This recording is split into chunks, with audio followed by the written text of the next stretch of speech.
রাজশাহী। এখন স্থানীয় সংবাদ।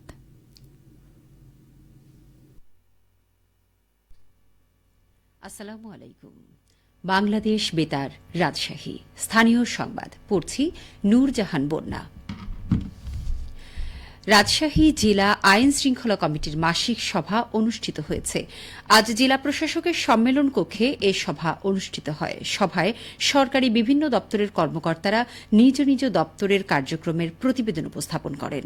বিশেষ করে কিশোর গ্যাং, বেপরোয়া মোটরসাইকেলে চড়ে সন্ত্রাসী কার্যক্রম, মাদক, অনুমোদনহীন মোবাইল ফোনের সিম বিক্রি, মোবাইল ব্যাংকিংয়ের অপব্যবহার বন্ধ এবং ধর্ষণ মামলাগুলোর এজাহার লেখার একই রকমের ধরন পরিহার করার আহ্বান জানানো হয়। এছাড়া গ্রেফতার পরোয়ানার আসামি ধরার ক্ষেত্রে নির্বাচন কমিশনের সহযোগিতা কামনা করা হয়। সভাপতির বক্তব্যে জেলা প্রশাসক আফিয়া আখতার বলেছেন, পুলিশের নিয়মিত কার্যক্রম পুরোদমে শুরু হয়েছে, তবে পুলিশের পক্ষে একাই অপরাধ দমন ও আইন শৃঙ্খলা রক্ষা করা সম্ভব নয়। এজন্য সকলের সম্মিলিত সহযোগিতা প্রয়োজন।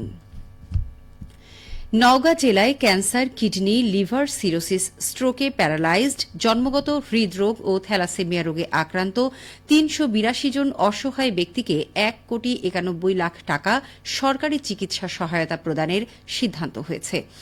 আজ দুপুরে জেলা প্রশাসকের সম্মেলন কক্ষে অনুষ্ঠিত জেলা চিকিৎসা সহায়তা কমিটির সভায় এই সিদ্ধান্ত নেওয়া হয়। সভায় সভাপতিত্ব করেন জেলা প্রশাসক মোহাম্মদ আব্দুল আওয়াল। এ সময় জানানো হয়, অসুস্থ ব্যক্তিদের আবেদনের পরিপ্রেক্ষিতে এবং যাচাই বাছাই শেষে দুরারোগ্য ব্যাধিতে আক্রান্ত নির্বাচিত ব্যক্তিদের সমাজসেবা কার্যালয়ের মাধ্যমে সহায়তা দেওয়া হচ্ছে। অনুষ্ঠিত সভায় জেলা সমাজসেবা অধিদপ্তরের উপপরিচালক নূর মোহাম্মদ, সিভিল সার্জন ডাক্তার নজরুল ইসলাম ও অন্যান্য সদস্যগণ উপস্থিত ছিলেন।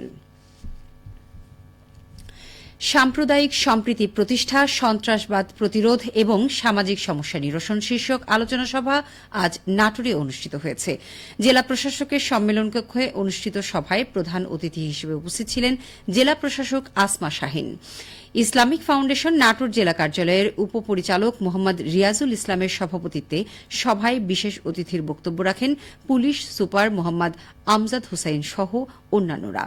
সভায় বক্তারা বলেন, বাংলাদেশ সাম্প্রদায়িক সম্প্রীতির দেশ। আবহমান কাল ধরে চলমান এই সম্প্রীতির ধারা কখনো ক্ষুণ্ণ হওয়ার নয়। সকল ধর্মই ধর্মীয় উগ্রতা, সন্ত্রাসবাদের বিরুদ্ধে। তাই সকল ধর্মের শান্তিপূর্ণ সহাবস্থানের এই মেলবন্ধনকে আরও সুদৃঢ় করতে হবে।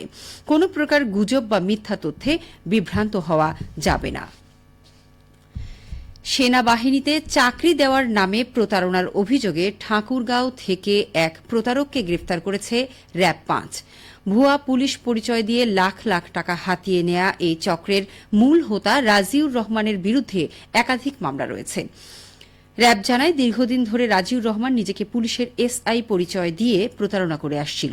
সর্বশেষ রাজশাহীতে নগরীর এক ভুক্তভোগীর কাছ থেকে ১২ লাখ টাকা চুক্তিতে সেনাবাহিনীতে সৈনিক পদে চাকরি দেওয়ার আশ্বাস দেয়। পরে রাজিউরের সঙ্গে যোগাযোগ করতে ব্যর্থ হন ওই ভুক্তভোগী। বিষয়টি বুঝতে পেরে তিনি রাজশাহীর বোয়ালিয়া থানায় মামলা করেন। এভাবে বিভিন্ন ভুক্তভোগীদের কাছ থেকে সরকারি চাকরির আশ্বাস দিয়ে বিপুল অর্থ হাতিয়ে নিয়েছেন এই প্রতারক। মামলার পর র‍্যাব ছায়া তদন্ত শুরু করে। গত শুক্রবার রাতে র‍্যাব-৫ যৌথ অভিযানে ঠাকুরগাঁও সদর থানার বন্দরপাড়া এলাকা থেকে এই প্রতারককে গ্রেফতার করে। প্রাথমিক জিজ্ঞাসাবাদে রাজিউর রহমান প্রতারণার কথা স্বীকার করেছেন। আইনি প্রক্রিয়া শেষে র‍্যাব তাকে বোয়ালিয়া থানায় হস্তান্তর করে। সিরাজগঞ্জে তুলা ফসলের আবাদ বৃদ্ধির লক্ষ্যে প্রান্তিক ও ক্ষুদ্র কৃষকদের মাঝে বিনামূল্যে কৃষি উপকরণ বিতরণ করা হয়েছে। আজ সকালে সদর উপজেলা পরিষদ মিলনায়তনে ২০২৪-২৫ অর্থ বছরের কৃষি প্রণোদনার আওতায় কৃষি উপকরণগুলো বিতরণ করা হয়। তুলা উন্নয়ন বোর্ড, বগুড়া জোন ও সিরাজগঞ্জ সদর উপজেলা প্রশাসন আয়োজিত অনুষ্ঠানে প্রধান অতিথি হিসেবে উপস্থিত ছিলেন সিরাজগঞ্জের জেলা প্রশাসক মোহাম্মদ নজরুল ইসলাম। প্রধান অতিথির বক্তব্যে তিনি বলেন, বৈচিত্র্যময় কৃষির জন্য বিখ্যাত সিরাজগঞ্জ। এই জেলায় তুলা জাতীয় ফসল আবাদ বৃদ্ধি করতে হবে। কৃষি প্রণোদনা ও পরামর্শ এক্ষেত্রে সহায়ক ভূমিকা রাখবে। অনুষ্ঠানে তুলা জাতীয় ফসল আবাদ বাড়াতে সদর উপজেলার ২৭০ জন প্রান্তিক কৃষককে ২০২৪-২৫ অর্থ বছরের কৃষি প্রণোদনা কর্মসূচির আওতায় বীজ ও সার প্রদান করা হয়। এদিকে সংকটকালীন পেঁয়াজের উৎপাদন বৃদ্ধির লক্ষ্যে সরকার নাটোর জেলার ৬০০ ক্ষুদ্র ও প্রান্তিক কৃষককে বিনামূল্যে গ্রীষ্মকালীন পেঁয়াজ বীজ, রাসায়নিক সার এবং অর্থ প্রদান করবে। এ লক্ষ্যে কৃষি বিভাগ নাটোর জেলার জন্য প্রণোদনা হিসেবে ২০,৪০,০০০ টাকা বরাদ্দ প্রদান করেছে। জেলার ৭টি উপজেলা পর্যায়ে ক্ষুদ্র ও প্রান্তিক কৃষকদের তালিকা প্রণয়নের কাজ চলছে। কর্মসূচির আওতায় রয়েছে প্রত্যেক কৃষকের ১ বিঘা করে জমিতে গ্রীষ্মকালীন পেঁয়াজ চাষে ১ কেজি করে বীজ, ১০ কেজি করে ডিএপি ও এমওপি সার এবং পরিচর্যার অর্থ প্রদান করা হবে। সবশেষে আবহাওয়া। আজ দুপুর ২টায় রাজশাহীতে তাপমাত্রা ছিল ৩৬.৫ ডিগ্রি সেলসিয়াস। এ সময় বাতাসে আপেক্ষিক আর্দ্রতার পরিমাণ ছিল ৬১%। রাজশাহী ও পার্শ্ববর্তী এলাকায় আজ সূর্যাস্ত সন্ধ্যে ৬টা ৫৭ মিনিটে। সংবাদ শেষ হল। আমাদের পরবর্তী স্থানীয় সংবাদ বিকেল ৪টা ৫ মিনিটে।